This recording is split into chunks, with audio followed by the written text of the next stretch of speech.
Brooke, I'm excited to see you. It's been a long time. Molly and Kristen and I had a conversation, I don't know, last week or sometime, and it was amazing to us all the different ways that we talk about and experience grief. And we know that you are like extraordinaire. I hear such good things from folks about how much they appreciate what you do to support them after their losses. And we definitely want to talk about that today, but we also identified a lot of other kinds of grief that we might want to discuss for our listeners. So, Brooke, why don't you introduce yourself to our listeners?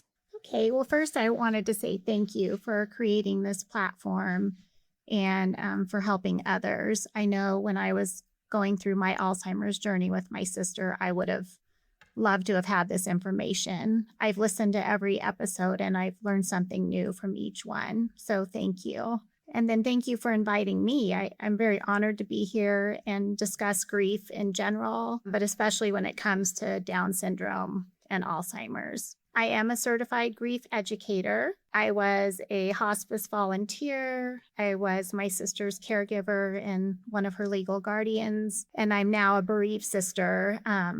My sister, Erin, also known as my honey or our honey to our family, passed away on April 24th, 2022. She was 55 years old, and my life has just never been the same since that day. My sister, Erin, and I, we had a very special life together, and all the things that really we talk about when we discuss being so lucky to love and be loved by somebody with Down syndrome.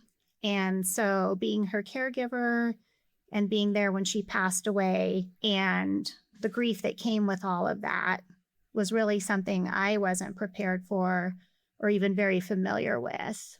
And I remember just 10 days after my sister had passed away, and I was really struggling with the stages of grief and the loss of my sister. I remember emailing my therapist that I had not seen for a couple of years, partly because of the busyness of caregiving and all of that. But I remember we met and spent a lot of time together and worked on a lot of things. But I remember saying, can we work through the 5 stages of grief so I can feel better? And that was just kind of my experience of what I thought, how you got through a deep loss. And she, giving her condolences and saying she would be honored to help me on my grief journey.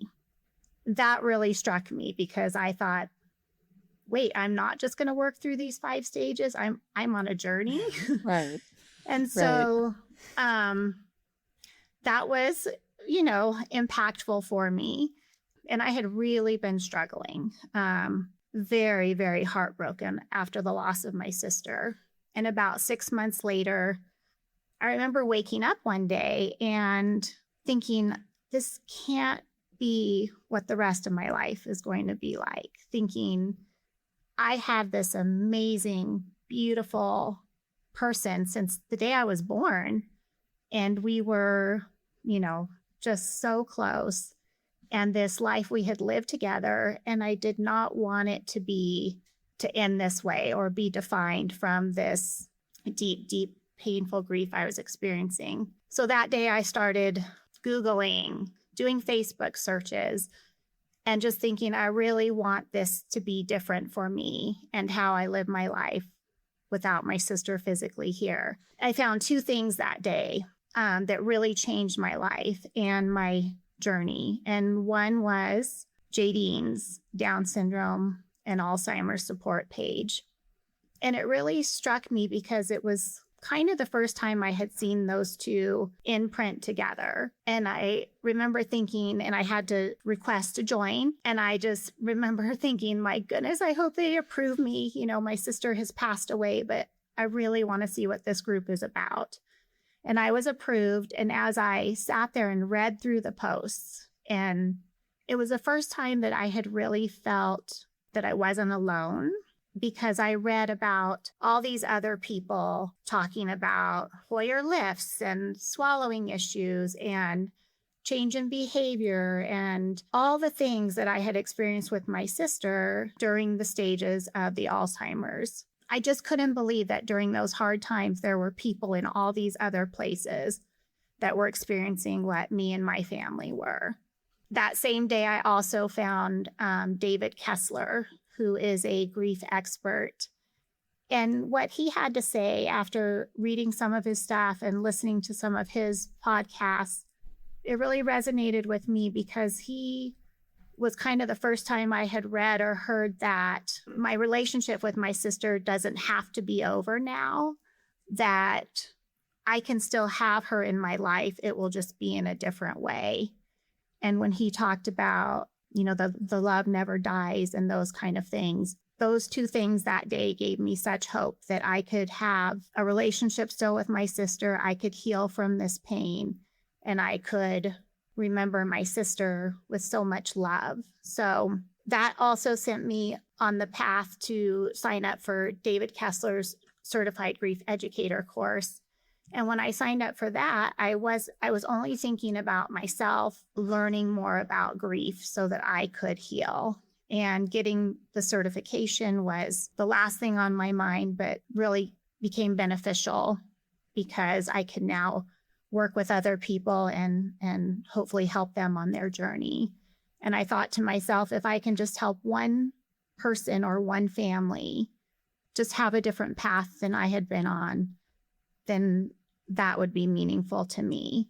And I think, Molly, it might have been you on the page that asked a question, something about, do we have anything for after the person passes away, anything with grief? Was that you? That was me, yes. Okay. I remember reading that day. And I remembered being nervous because I was just taking this course to help myself. But I responded something, I'm taking this grief educator course. I'd be interested in helping. And so that just started the whole thing. I remember thinking how generous that was. You just stepped right up and offered, and I don't know, it felt really good. It felt really good. Thank you. So I did finish up the course in January, and the first Grief After Loss group was in March of 2023. Wow. 1 month before my sister's 1 year of passing away. And I mean, the people I've met, the stories I've heard, the relationships that have been formed have just really changed my life and changed this whole journey for me. And I think, Brooke, this could be a hard episode to do. I think, Brooke, not only did it change your life, but it's changing the lives of people who are in such deep, deep grief. And as I listen to you talking about the whole process of how you got to where we are today, I'm hearing it from a mom who is in that anticipatory stuff, knowing what's ahead for me with Matt, and knowing that Kristen and Molly are hearing things from the perspective that you're in, having lost their loved one already, and how powerful that is, that no matter where we are on the journey, that love is so strong. And the beauty of what you're sharing, that it isn't gone when they take their last breath. So And Brooke, we asked you on here because you have helped so many people, and we've got an audience now of folks who are looking at the senior years with their loved ones with Down syndrome, and we all know what that likely means. Can you please share with them what you learned in your certification class that allows you to help as many people as you do? Can you spread some knowledge and really explain to us what we need to know about grief as we're looking at this and navigating this? Of course, yeah. Some things right off the bat that I learned that were really impactful to me, especially in the beginning, is hearing that there's no right or wrong way to grieve and that there's no timeline on grief. And those two things those were things I was struggling with myself. I felt that I wasn't grieving correctly, and I felt that people were expecting me to be farther along than I was. that I just wasn't doing well, kind of what's wrong with her. And so that was kind of this internal struggle for myself. So I learned that it was okay and that grief really doesn't end. It just changes, but the grief is with you forever, just in different ways. And it was really in that course, just kind of learning some of the foundations of grief and learning more about the 5 stages of grief. That was really my only knowledge of grief. I had heard of these 5 stages of grief forever kind of thing. And that's why I actually thought, well, I just need to get through those so I can feel better. But just as a reminder, anger, acceptance, bargaining, denial, and depression. And it's just a guideline of grief. It's not, you may not experience each and every one of these. You may experience it, move to a different one, come back to it. They're just kind of a starting point and what a lot of people experience. And then ways to care for yourself during grief and to be patient and kind and honor your experience and the loss of your loved one. I wasn't getting any of that in my own life. And so it just really let me know that I was okay and I was going to be okay. And what I was feeling was okay. It was normal and acceptable and appropriate for what I had gone through. So it just kind of allowed me to really sit down within myself and just experience the grief and acknowledge how deeply, deeply painful it was for me. When I think of grief, or at least when I used to think of grief, I used to think associated only when people died. But we've learned that there are other types of grief too, right? Yeah. And it really, even for myself personally, brought up a lot of other types of grief that I had experienced in my life and not really acknowledged. And most people do think it's when somebody dies. And that is a huge grief and probably the most profound grief you will experience. But there's also many, many other things that we grieve. And really, anytime there's a loss, there is grief. And it can be the loss of a job, moving from your home, the loss of a marriage, the loss of a pet, the loss of a relationship, estrangement. There are so many different types of grief. You know, I had experienced a divorce. I had experienced a miscarriage, but they were just sort of, the grief aspect of it was sort of overlooked. And so I had, with my sister and David's course, I had to go back and now grieve those on top of the grief of losing my sister and just acknowledge things that I hadn't really gone there with, because we kind of just don't do that in our culture. But there's many, many different reasons we grieve and many, many different types of grief that I know we'll talk about a few of those today as well. Brooke, your story is so beautiful in the introduction that you gave and the meaning behind why you're doing what you're doing. You were one of the first people I reached out to after Matthew died, and you also inspired me to take David's class and get the certification. And one of the things that I really want to hear about from you, because so many of the people that are listening are in the journey caring for someone with Down syndrome that is aging or has Alzheimer's, and they're in different parts of the Alzheimer's journey. So one of the things that we hear a lot about is this anticipatory grief, right? We're living with this grief that we're anticipating. What's life going to be like when they're not here? What's it going to be like when they can't talk anymore? What's it going to be? You know, you're kind of going through all the next steps. And that can be really hard, because sometimes, like Molly said, we only think about grief as an after someone has died type of thing. But there are many kinds of grief, as you said, and there's grieving while our loved ones are living. And if you can hit on some of that anticipatory grief and how we can best be in the moment with it, what are some strategies to deal with it? How do we face it? I think so many of our listeners will benefit from that, because we're all dealing with some kind of anticipatory grief in any stage of our life.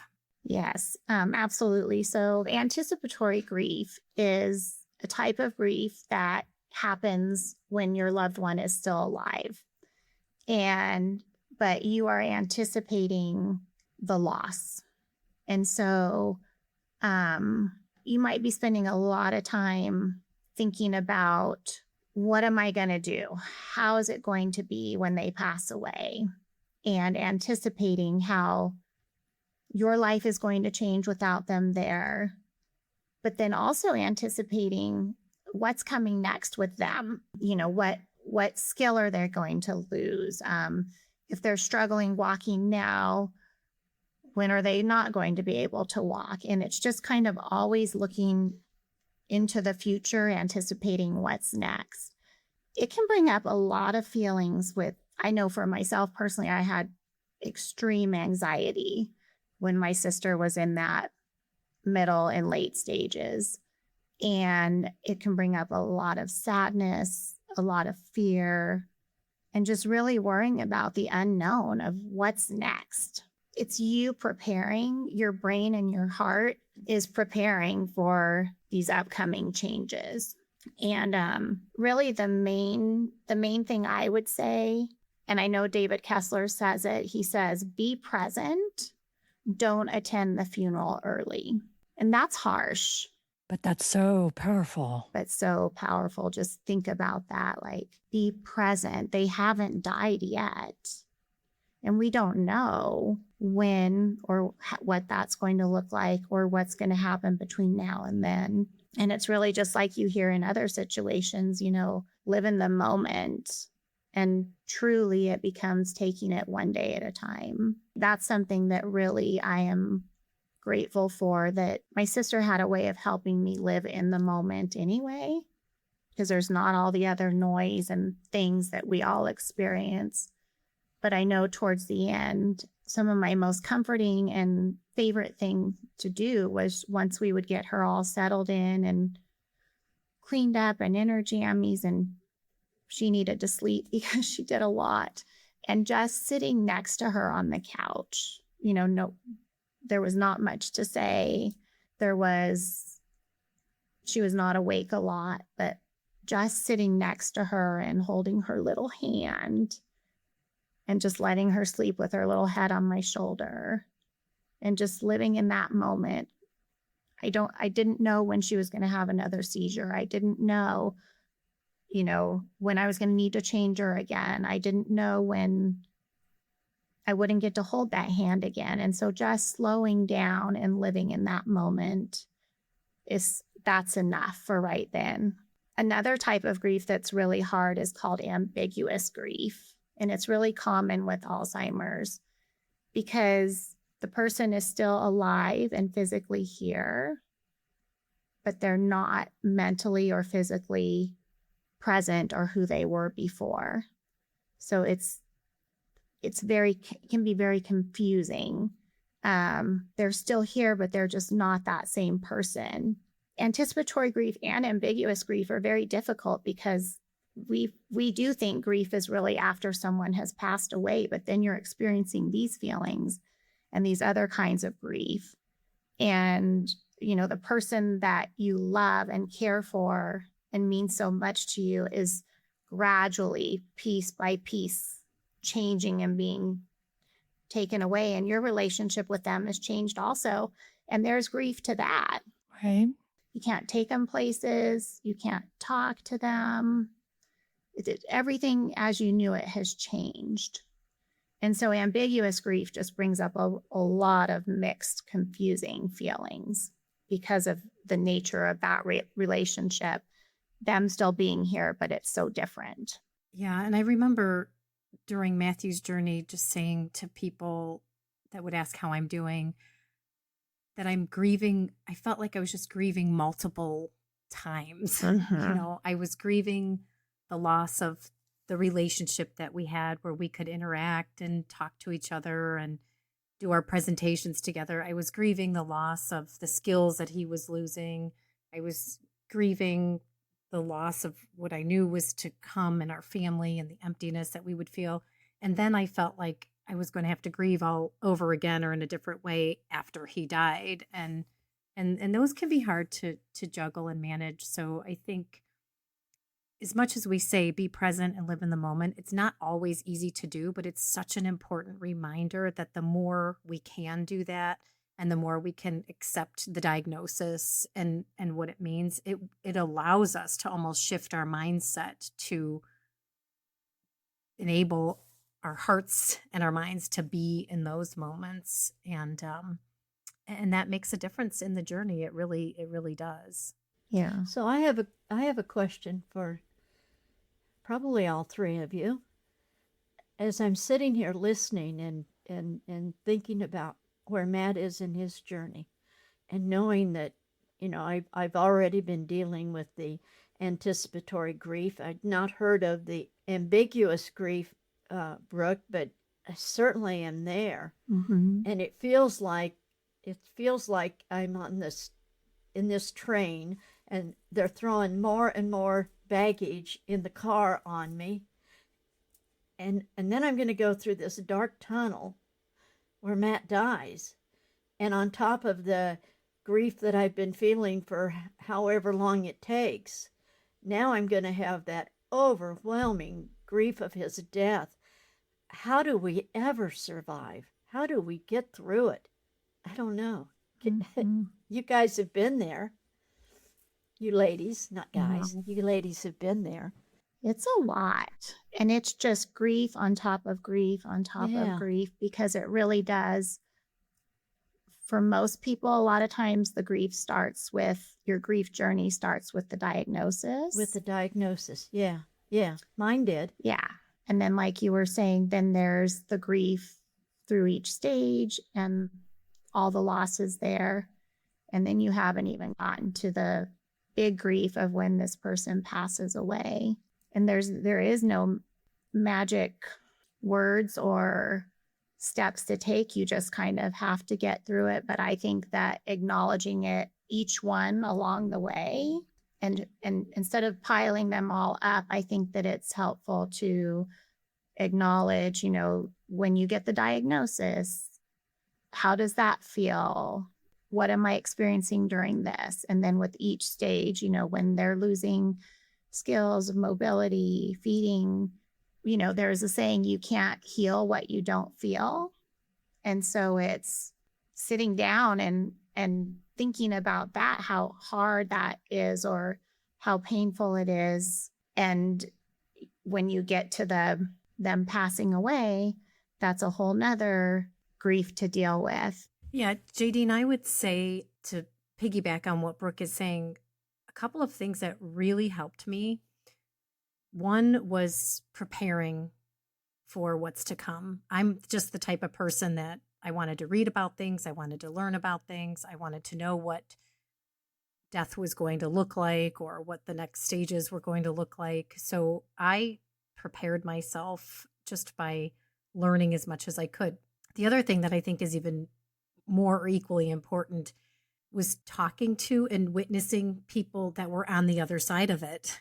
So having that hope and having those conversations and learning from people and connecting with Brooke and seeing and hearing from someone that had lived through it and they're still living and they're still standing and they're surviving, that gave me hope. In addition to relying on my faith, just personally, I relied on my faith. But I was just having this conversation with my mom and dad the other night and talking about the podcast and talking about all the input we've been getting and hearing from people that we've been helping. And I said to them, before Matthew died, I could not imagine living without him and what life was going to look like, because I didn't think I could survive it. And then I just put my hope and my faith and trust in the people that were helping me and that were on the other side of it. And I look at where we're at today and what we're doing. And I have found my meaning and my purpose. And that was a big step for me and I think, Brooke, you talked about the 5 stages. And if I remember correctly, David adds that 6th stage on there, finding meaning and finding purpose. And that's what's gotten me through. And I think you're already in such a good place with that because you are so forward thinking in all of this. and we're always going to be here for you. And Yeah. Thank you. I think that is very important to have the community, and support is a huge part of it too. Being able to cry and share your experience and have people that understand, that truly understand, huge on the healing journey. Yep, you're not alone, Jadine. And neither are our listeners. You guys aren't alone either. There's a whole community of people here who are going through it. And I really can't add anything that Kristen and Brooke didn't already say. For me personally, well, first of all, the truth is you continue to wake up every morning and you continue to breathe. I mean, for me, the antidote to this, what I am sensing or what I'm recognizing in you, is desperation and despair, right? That feeling of, oh my gosh, what is to come? I can't even wrap my head around it, right? I too, like Kristen, I'm a researcher and I needed to prepare myself. For me, that was really important. But I do that with all bad things. Like, I want to see everything and know what the worst parts are going to be so that I can prepare myself and get desensitized to it before it actually happens. But at the same time, holding simultaneously the idea that we need to be present and not look forward. And that is a really tricky thing to juggle. Balance. Yeah. Right? It really is. And I would say that it was one of the hardest things that I had to do. But I will tell you that the work it took to do that was worth its weight in gold, because that being present in the moment is what has sustained me after she passed. If I could go back and do 100 times what I did with being present, I would. And that's the thing that I would tell you is, as uncomfortable as it is to make yourself sink into the joy of the moment and not like block your brain from going to the future, it is worth every ounce of discomfort that it takes to do that. Because those are the things that you're so proud of and so happy that you did after they're gone. yeah, Right? that's really, really important, Molly, and not easy to do. But if But you worth it. can, yes, but worth it. So I have a hard question. They weren't hard before. I'm thinking of, I'm working on my book on Down syndrome and Alzheimer's, and have been talking with families, and of course hear from families in our support group. And I'm thinking of the families who haven't found a connection in their community.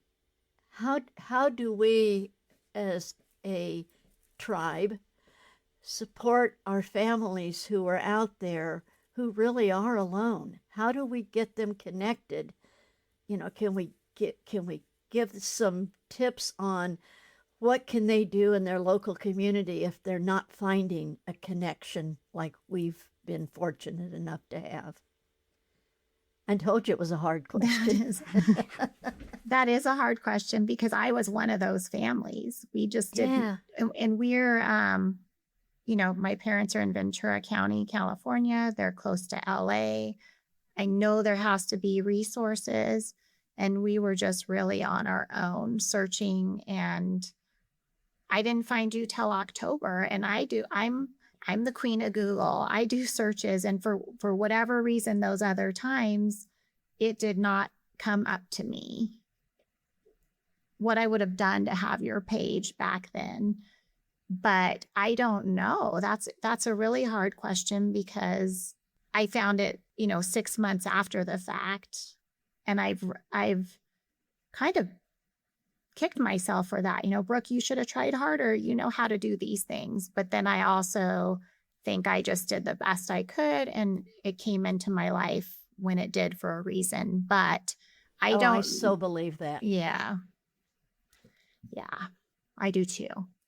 So I don't know. Maybe this is a call to action to the regional affiliations, to the regional offices. We need support groups for our families who are experiencing aging and for Alzheimer's. we each of us know how important support is. Right. And as we've been talking, I've been thinking this would be a great place. You know, we ask for comments on our when the podcast episodes go out, and if our listeners have some suggestions or some wishes that, you know, maybe we can get to the right people, because we are fortunate in that we are connected to some of the greater, and I mean greater as in the larger Down syndrome community. So maybe we could get some tips, some ideas, some questions, some requests. I love the idea of a call to action. It's what we need to do, and it's what our listeners need to hear, that we're motivated to make it happen. I know our local Down syndrome organization has a circle of support group that meets once a month, and Oh, that's they do a nice. great job of trying to add more and more opportunities for people that are in this stage of aging and Down syndrome and Alzheimer's. So, you know, if your local groups don't have anything going, maybe that's something people are motivated to try to do and start. Brooke, you referred to David Kessler's class a lot, but he also provides support groups online. It doesn't have to be David Kessler. I mean, people could do that, but I think just any kind of online support group makes it so much better to be able to just connect with people and have your grief witnessed by others. And, you know, if you do feel alone, I would recommend people trying to find something online. I know my mom did a grief journal after Matthew died. She wrote in a journal. It took her a while. I have one, which I've yet to start, but I know that can be very helpful for some people if that's your thing. I think too, I think we might be talking about two different roles for support here, right? There's the grief while the person is still living, whether that's grief with diagnosis, anticipatory grief, grief through the stages, ambiguous grief, those types of feelings that people might be feeling or having to grapple with. I do believe that a lot of the local Alzheimer's associations have ongoing support groups for caregivers, not necessarily, you know, this is while the person is still living, for caregivers, which, you know, you can find people to support you there. But then there's also the grief after loss, if we will. And I know that a lot of churches tend to have grief after death groups, support groups, and so do hospices, right? Yeah. Hospice will, for up to a year after your loved one dies. Hospice is a great resource. But one thing that I want to make sure we talk about with you, Brooke, because I do think it impacts a lot of the people that are listening.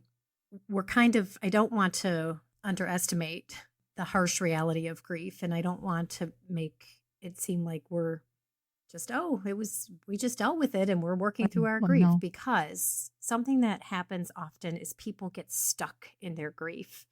And that is Right. such an important thing that I think we need to discuss. And if you can speak to that, Brooke, and what that means and what it looks like. Yeah, definitely. So I think before this becoming unstuck part, I want to just revisit with finding meaning. So because that can be very helpful and kind of talks with the getting unstuck. So Elizabeth Kubler-Ross came up with the 5 stages of grieving, and they had originally started as the 5 stages of dying. And as she sat with her patients and their families, she realized that the people that loved these people were experiencing those same 5 stages, watching their loved one. And so she adapted those and started calling them the 5 stages of grief. So then David Kessler actually was mentored by Elizabeth Kubler-Ross. And he had a career in hospice, and he then was hit by a tragedy of his own when his son passed away. And so here he'd been in the grief world, and then his own son passed away. And he really felt like there needed to be more. You just don't experience these 5 stages or move through them or back to them, that there must be more. And that's how he came up with finding meaning. So that's kind of how the sixth stage was added. And Kubler-Ross had passed away, but he got permission from her family to add in that sixth stage. And so it kind of just took it to the next phase on your grief journey. So with that being said, people can get stuck. In fact, I believe I was stuck for those 6 months. And I didn't know it at the time because I hadn't taken the course, but I found meaning. And it's not meaning in your loved one passing away. It's the meaning of not in their death, but in the way you're going to live your life after they've passed away. So getting unstuck, it comes down to how are you addressing your grief, or how are you processing your grief? Are you experiencing the feelings? Are you, whatever it is for yourself, crying, acknowledging the good and the bad, acknowledging how painful it is, taking care of yourself, having compassion for yourself, saying, this sucks. This is really hard. This is painful. Setting small goals can help you. Sometimes there were days me getting out of bed was impactful. Setting small goals. Today I'm going to take a short walk. Today I'm going to shower. Today I'm going to spend a half an hour outside. Small goals can be big wins in a situation like this. Finding ways, if journaling or doing artwork or singing songs, you really have to self-reflect and see what comforts me and what heals me. Those can be good ways. I still really advocate for connecting with others, and whatever that may look like, if it is a support group, if it is finding one person to go have coffee with that you can just cry. I've told the people with our grief group, come as you are, come in your jammies, no judgment, whatever community you need to find or the people that you feel supported by. And then I think a huge part is honoring your loved one and finding meaning. And again, it's not meaning in their death, but it's meaning in your life afterwards. And so this is meaningful to me right now to be here with you ladies. When I meet with the people in the support group, that's meaningful. And a lot of people think it needs to be something really big and grand, and we all know people that have foundations, or they have fundraiser walks, or, maybe a building's named after them. And those are lovely. And those are really, really amazing. But it can be small things too.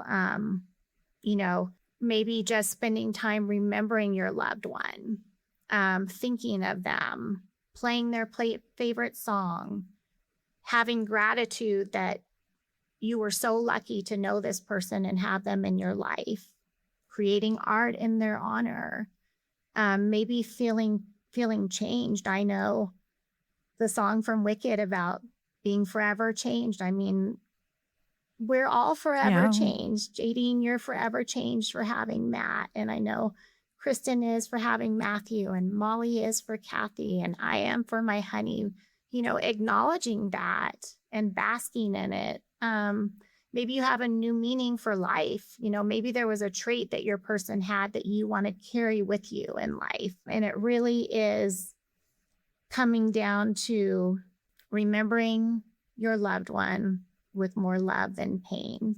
And it doesn't come right away. And there's no specific time, but big and small ways to honor this person who has forever brought love into your life. That's really beautiful.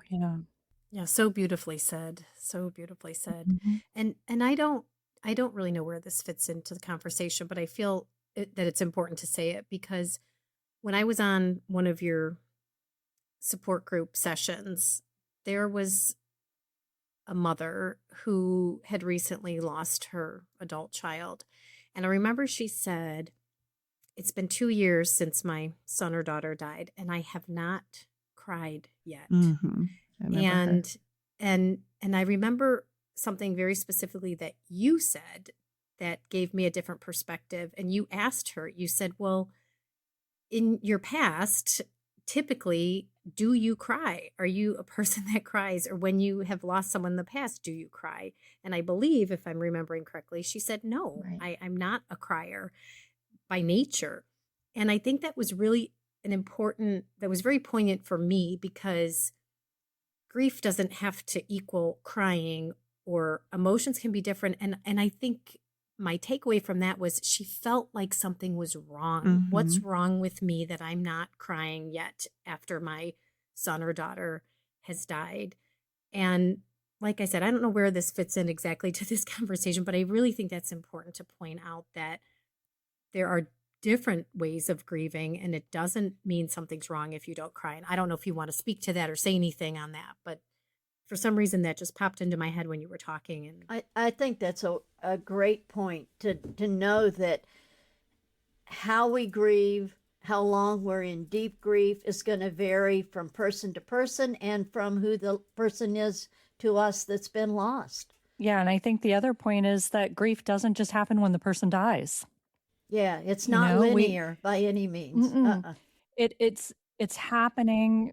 It's happening to a lot of people while they're facing the diagnosis, while they're going through the stages, and it's happening in the lives of our listeners right now. And I think, Brooke, the tools that you've given people who are just even listening to this episode are so important and can make such a difference in their lives. Thank you. Thank you. Yeah. And Kristen, I remember that day. And on the flip side of it, I thought something was wrong with me because I had cried every day for 6 months. mm-hmm. And I know that was a pivotal day for me in October. But I knew up until then I had cried every day to some extent. So, and then if I were to ask myself, I cry a lot anyway. I mean, I'm that type of person. Yeah, so, Right. but point being, I was judging myself thinking there was something wrong with me because I cry every day. And she was thinking there's something wrong with her because she hasn't cried. And we do each show up to grief. It's not just that moment, it's everything that's happened before. It's from our childhood, it's from the way grief was modeled in our upbringing, it's from how we've dealt with past loss. All of that contributes to how we grieve right now. And so I do think it's so important for people just to be kind to themselves and to acknowledge who they are, and what they're doing is exactly what is right for them. There is no timeline. There is no right or wrong way to do it. Just like your relationship with your loved one was unique, your grief is going to be unique as well. I'd like to add too, and I'm thinking back to those first couple of years after my husband died, which is a very different relationship, but it's still, it's a close relationship. And I can remember, that gut-wrenching sobbing that we do, those first few days.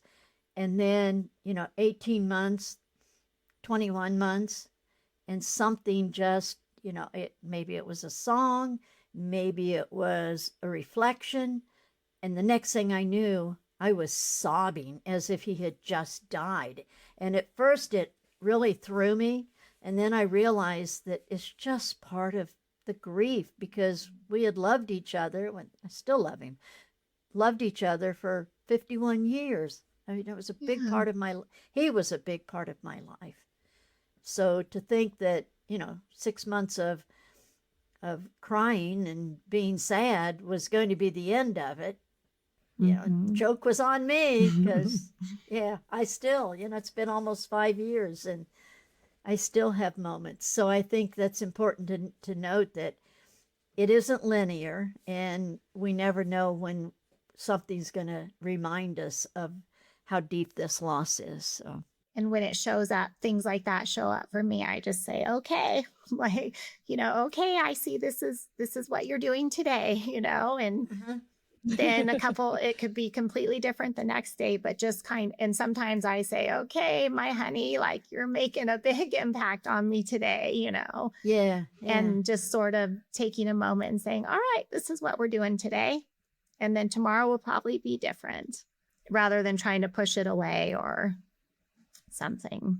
Well, Brooke, this has been such a meaningful and impactful conversation for all of us. You've not only educated us on different stages of grief and kinds of grief, you have touched our hearts, and you've shared a lot of your personal journey, which always helps, I think, to just see the genuine real in someone. And you gave us tools that we can use and things that we can take with us and hopefully apply, so that as we become, I guess, attached to this lifelong companion called grief, we have ways we can manage it.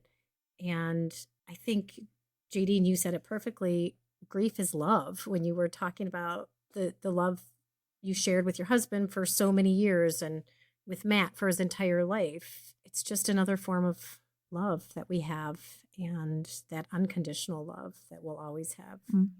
So I'm so grateful that you took this time to be with us today and share all the wonderful things that you did.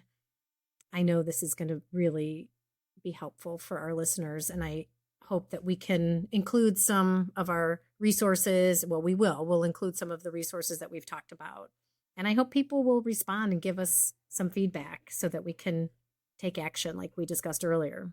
Absolutely. Absolutely. Kristen, your comment about grief is love, I have seen this. I looked it up before we started recording because I had seen this many, many times. I cannot find a definitive author of this quote. I saw several different people attributed to it, but it's the one that goes, grief is the last act of love we have to give those we loved. Where there is deep grief, there was great love. So true, isn't it? So true. Well said. Yeah. Thank you, Brooke. Thank you. I want to thank each of you because I consider you all very dear friends, and each one of you has had an impact and a piece of my grief journey. And I'm just grateful to have you alongside. Likewise, Brooke. Yeah, thank you. Now, if we could only just hug each other. I right know. now. I know. Yeah, big hug.